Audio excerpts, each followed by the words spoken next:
then cast into another dimension, never to return, as the Council of Doom finally sealed his fate. Stay tuned for the exciting conclusion in our next episode.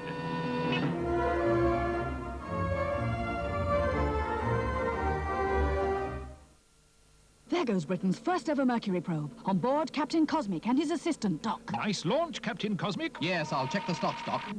Mega problems. Malfunction in the cooling plant. You don't mean... Yes, Doc. All the ice cream's melted. And us nearing the hottest planet. We've got to keep our cool. No problem. I'll stick my new invention in the airlock, and sub-zero hyperspace will do the rest. Brilliant. This tastes even better than my favorite ice cream. Mercury, here we come! Captain Cosmic, beamed down from space to local shops for only 10 pence.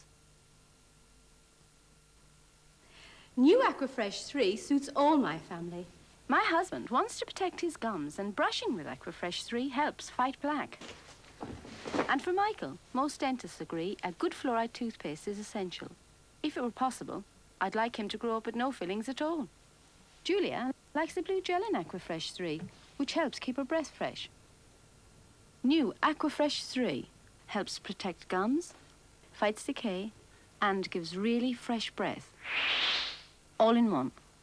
Now you know why we're a one toothpaste family. New Aquafresh 3, all in one toothpaste. At Walls, we've been making pork pies for quite some time, improving them a little at a time, like giving them a crisper and richer pastry and a meatier filling. It's what makes our pork pies so famous and so tasty, time and time again. From out of the blue, the Stuntman hang glider. Stuntman soars. His glider springs open and he drops down to pilot it back to Earth. He stunts, he soars, he glides, he hangs in the air. He's a sensation. Thanks, Dad. Stuntman hang glider, a high flyer from Peter Pan.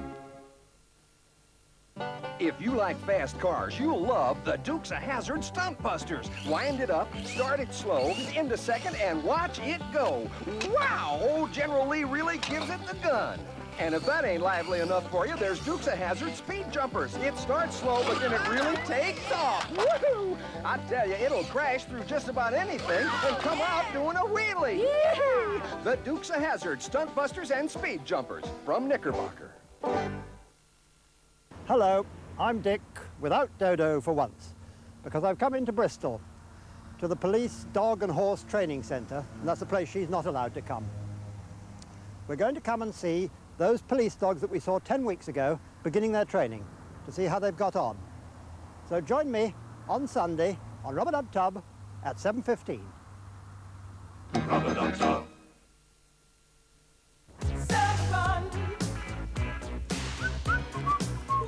What's that? I've been waiting for this. What? Oh, the magic show.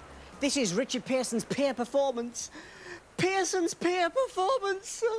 Oh, have you got a ticket? Ow.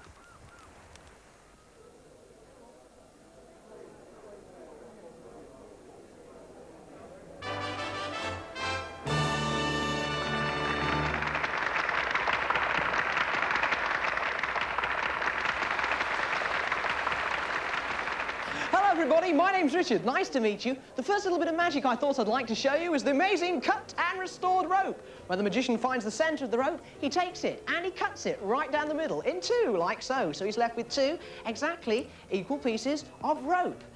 And then he joins them together again.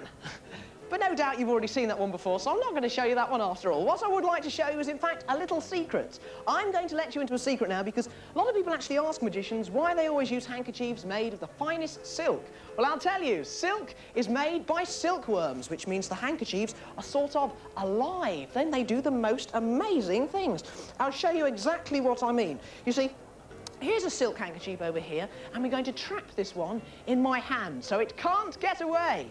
There we go, push it right the way down inside there like that. A lot of people would say that now that's well and truly caught, but it isn't, because this is where the magic comes in. You see, it goes just like that, but being a magician, I know where it's likely to be, and that's in the pocket with its friends. Isn't that incredible? But once you get all three of them together, havoc happens, so I have to take extra care of mine. I've even got a cage to keep them in so they can't escape. There we go. Oh, da, da, da, da. In you go, in you go, in you go. Stay. We put them in like that, but because they're so magic, they always manage to escape, even when my pet rabbits, Geronimo's looking after them. Cheerio, folks.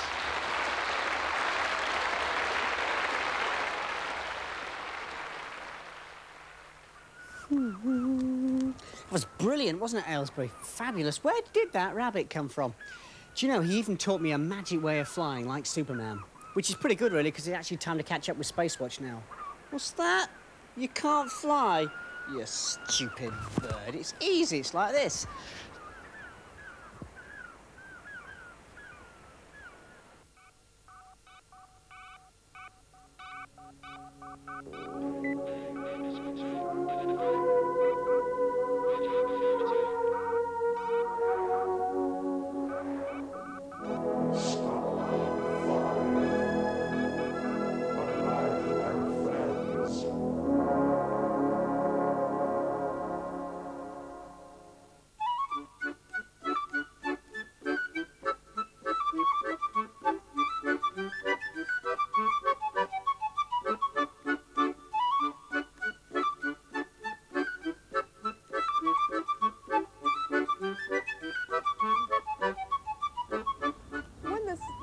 Sea clipper, the Cutty Sark, used to sail the high seas 100 years ago or so.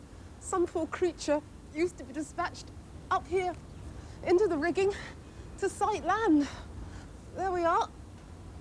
Well, it was quite easy when you were within sight of land, but how did the ancient mariners cope when they were in the middle of the Atlantic or the Pacific, perhaps thousands of kilometers from the nearest land? Well, the answer, of course, lay in the sky. The sun by day, and to a greater extent, the stars by night. The stars gave them a celestial chart by which they could navigate the seven seas.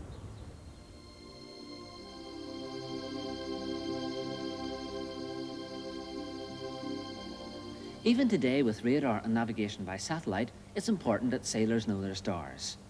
Naval cadets come to planetariums like this in order to learn their way about the sky.